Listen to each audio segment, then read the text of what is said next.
The Washington Commanders officially have their brand new general manager, as they announced today that it will be former San Francisco 49er assistant GM Adam Peters. And this is definitely a big move for the Washington Commanders. They've been interviewing a bunch of candidates here over the last couple of days. Owner Josh Harris definitely wanted to make a move quickly to really move along this head coaching search over the next couple of weeks.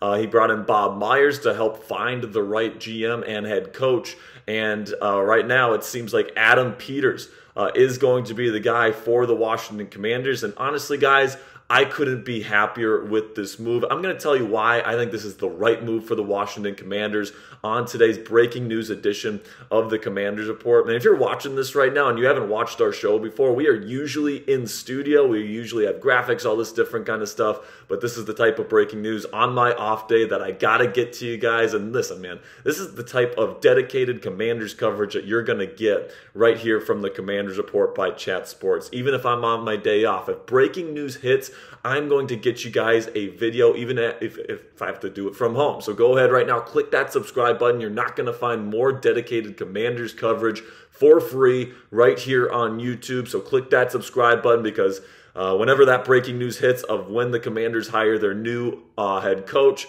I'm going to be right here with a video for you guys, breaking it all down with you guys. So let's talk about Adam Peters here, somebody that's been a part of Super Bowl winning staffs, both in New England and in Denver. He's helped John Lynch, the 49ers GM, build one of the best rosters in football with head coach Kyle Shanahan there in the Bay Area. And now he is heading to the Washington Commanders. And honestly, you look at this Commanders GM job, this was definitely the best opening available in the National Football League when it comes to a lead executive, right? You have the most cap space in the NFL heading into this offseason. You've got 5 picks in the top 100 of this year's NFL draft. You've got the number 2 overall pick to potentially draft your guy as the next quarterback of the Washington Commanders. So this is definitely one of the best openings for a GM job in a very long time. All the top candidates were interviewing for this position.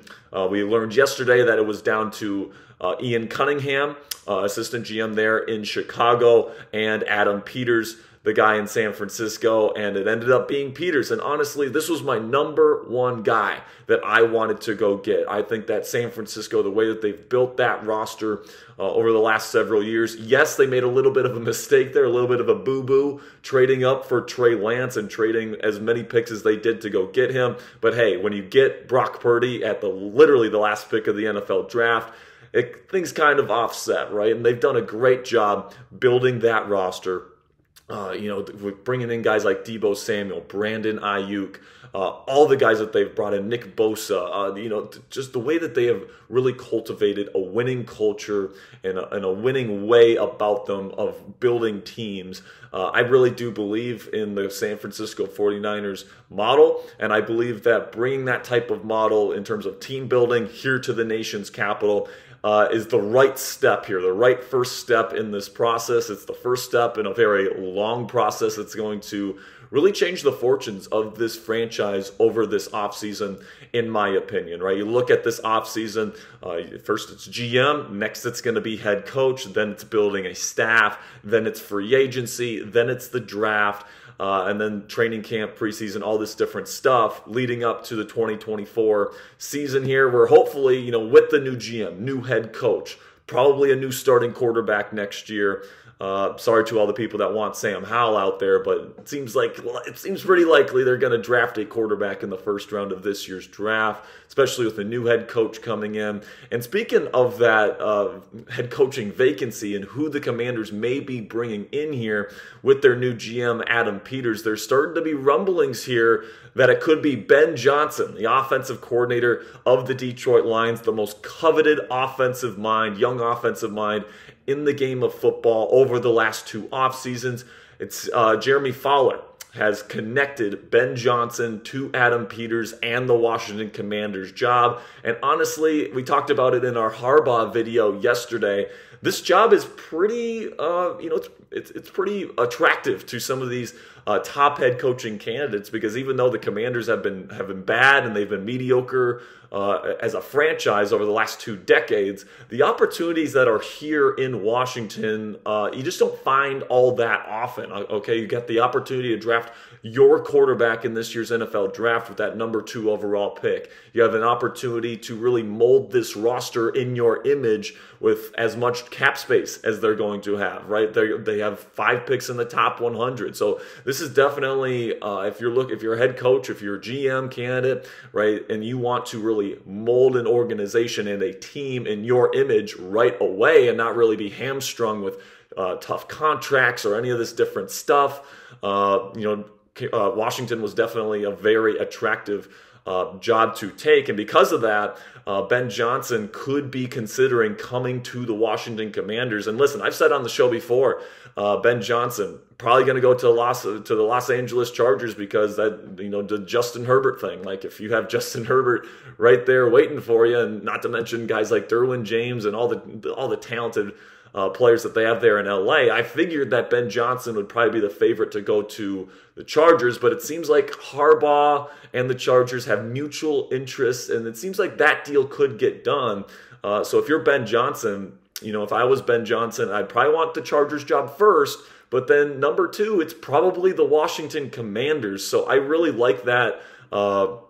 I really like that potential marriage here between organization and head coach, and of course GM here. I think Adam Peters was the number 1 guy on my list that I wanted to pursue as the general manager of this football team. And then if you can add my number 1 head coaching candidate, again, I have Ben Johnson over Jim Harbaugh on my list because I just think Ben Johnson's offense is that good, all right? He completely revitalized the career of Jared Goff over these past couple of seasons. That offense has just been stellar in Detroit over the last 2 seasons. And I definitely think that if you can get a guy like Ben Johnson, he's the type of guy that can turn this thing around quickly. He knows how to build an offensive line. He knows how to develop quarterback talent. And he's definitely somebody that is high up on my list. In fact, he's number 1 on my list. So if they end up hiring Ben Johnson in the coming weeks, which seems like probably the number 1 choice for them right now, they would be hiring my number 1 choice for GM in Adam Peters, which I'm super psyched about. I think he's going to be an awesome executive here in Washington. And then if they hire Ben Johnson, then they hire my number 1 guy on my list. So I would be stoked if they ended up making this move here for Ben Johnson as the next head coach. I trust him to make the right decision in terms of a future quarterback in this year's draft. I trust him to develop that quarterback. I trust him to know how to build this offensive line to where it's similar to where it is there in Detroit right now. And honestly, I think that if you get these 2 guys, Adam Peters, Ben Johnson, you're looking at a duo there that could get this team back on track and really pretty quickly because they have the most cap space. They can get the right players in free agency, the right players in the draft. And listen, I'm not saying it's going to be like a 1-year turnaround or anything like that where next year the Commanders are going to be, or whatever they're called next year, could be a potential name change as well, something else that you could be talking about this offseason. Whatever the Washington team name is next year, not saying they're going to be title contenders or anything, but hey, Sean McVay, first year in Los Angeles, showed a lot of promise, and that's what I'm kind of hoping to see if they end up hiring Ben Johnson here as the next head coach. Of course, they got to go through the entire process. We don't know how long the Lions are going to be in this thing, and of course, they made the playoffs, so they could be they could still be in it here for the next couple of weeks. So it's definitely going to be an interesting process here. I would also keep your eye on Bobby Slowick, the Houston Texans offensive coordinator, if the Commanders are unable to get Ben Johnson. But I've said it before on the show, guys, I want to go get an offensive head coach, all right? I just think that with the team most likely bringing in a new quarterback, I think when you look at the history of the NFL, the quarterbacks that go to offensive-minded head coach teams end up doing better, or at least they have a higher hit rate than the ones that go to defensive head coaches. So even though there's a lot of good defensive coaching names out there, Brian Flores, Mike McDonald, all these different guys on the market, I do want somebody an offensive mind that has a history of working well with young quarterback talent and developing it. So I think Ben Johnson absolutely fits that bill. He's my #1 choice, and according to Jeremy Fowler, he is being connected to the Washington Commanders here after they have hired their new GM, Adam Peters. Very exciting times here in the nation's capital, and we'll have a video for you guys probably on Monday breaking down the latest when it comes to the Commanders head coaching search. So until then, guys, hail to the Commanders.